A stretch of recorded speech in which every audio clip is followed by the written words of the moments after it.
Karma is frequently misunderstood as a mystical ledger of reward and punishment. In popular culture, it is often reduced to a moralized version of Newton's third law, the idea that the universe provides an equal and opposite penalty for human behavior. The actual framework begins with the Sanskrit root kur, which translates simply to do or to act. It is a literal, value-neutral term. It describes action itself, rather than the judgment of that action. Over 3,000 years, this concept evolved. It moved from the logic of external Vedic rituals into a clinical theory of psychological and biological cause and effect. This analysis requires strict epistemological boundaries.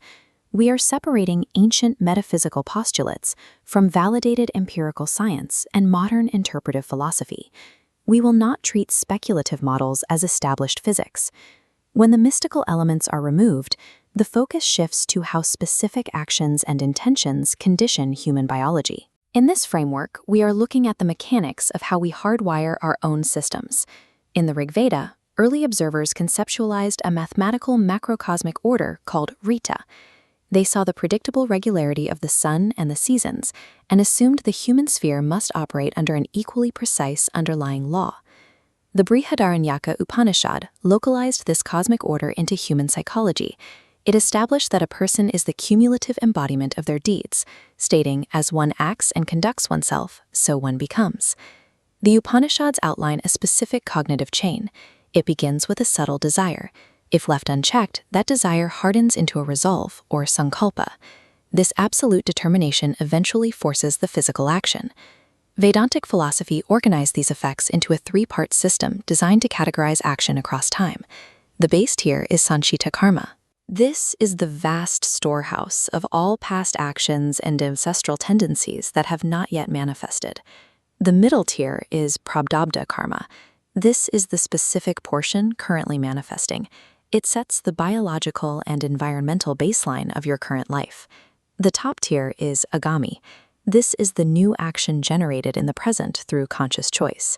In this architecture, prarabdha represents the unchosen boundaries of our lives, the cards we are dealt, while agami represents the capacity for active response.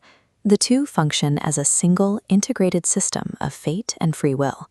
In the Yoga Sutras, Patanjali describes the mechanism of present action through samskaras. These are deep, subtle grooves left on the subconscious mind by repeated actions and emotions. This maps to the neurobiological concept of Hebbian learning. The rule is that neurons that fire together wire together. Every repeated behavior physically strengthens neural pathways. This makes identical future actions statistically more likely, effectively conditioning the brain to follow its most deeply worn pathways. While neuroplasticity explains present habits, ancestral karma aligns with transgenerational epigenetic inheritance. We now know environmental trauma can alter gene expression in offspring without changing the underlying DNA sequence. A 2008 study of the Dutch hunger winter found that individuals prenatally exposed to famine in 1944 had less DNA methylation at the IGF-2 gene than their unexposed siblings. The biological imprint of that stress remained measurable 6 decades later. Similarly, research in 2016 on Holocaust survivors and their offspring found significant methylation changes at the FKBP5 gene, a site involved in stress regulation. The trauma of the parents was biologically evident in the chemistry of the next generation. These epigenetic and neuroplastic mechanisms suggest that the human body functions as a physical ledger. It records the traumatic impacts of our ancestors alongside the personal habits we reinforce today. Vethathari Maharishi was a modern thinker who sought to unify theoretical physics, biology, and ancient yogic metaphysics. He proposed that human actions and environmental impacts are compressed into microscopic magnetic waveforms, which he termed biomagnetism. He identified a genetic center at the base of the spine. In his framework, this serves as a concentrated vortex of biomagnetic energy that records and retains ancestral imprints. His system, simplified Kundalini Yoga, utilizes specific brainwave frequencies to target different tiers of these stored imprints.